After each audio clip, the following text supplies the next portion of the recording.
Hi, I'm T. And I'm E. And this is the DDD. Great morning. Today is March 6th. It is a Tuesday, and we are in the 19th of Adar. We are in Tractate Avodah Zara, and we are up to page number 50. The Tractate of Avodah Zara mentions that the house of King Yanai, which was one of the kings of the Jewish people in the past, lay in ruins, and idolatrous worshippers of Mark Olace, which was an idol, came and erected an idol in it. So what we could learn, the practical tidbits would be, we always have to properly respect people's things and items and different places and houses of the past, and not to desecrate them, but to give it the proper respect, whether it's Jewish or non-Jewish, especially to make sanctification of God's name and to only do good things. On today's page, we're discussing a case called the Mark Olace, where there are a bunch of stones that were used for an idolatry practice. Now, if some of the stones fell down that were next to it, you're still not allowed to use those as well or to benefit from them. But if they're too far away, distant from it, we can assume that it wasn't actually part of the structure and they're okay for us to use. However, there is a case where the stones can be next to it, so close, but still permitted. And what is that case? If there was like a big mound of dirt or a mountain between the rocks and the huge sculpture, we can say that they are disassociated, not having to do with one another, and most probably didn't come from it if there's a big barrier in the way, which would have caused it not to be able to be in the place that you found it, and we assume that it's okay to use.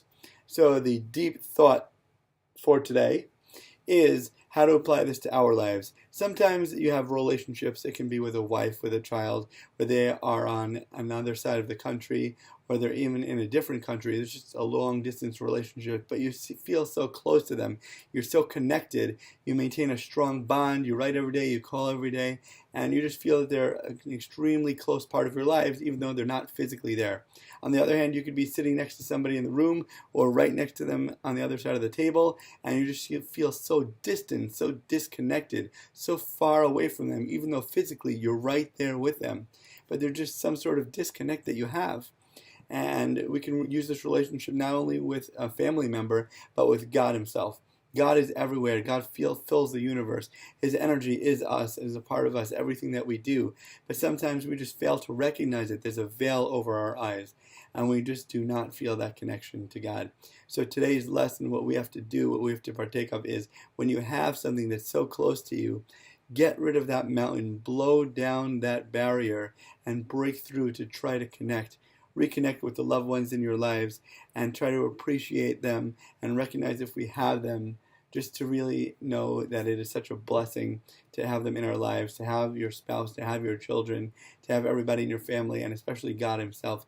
Thank God for everything you have in your life and appreciate and recognize the truth and the oneness of it all. Thank you, and may you be blessed with a day of closer connections and real spiritual awareness. All the best. See you tomorrow.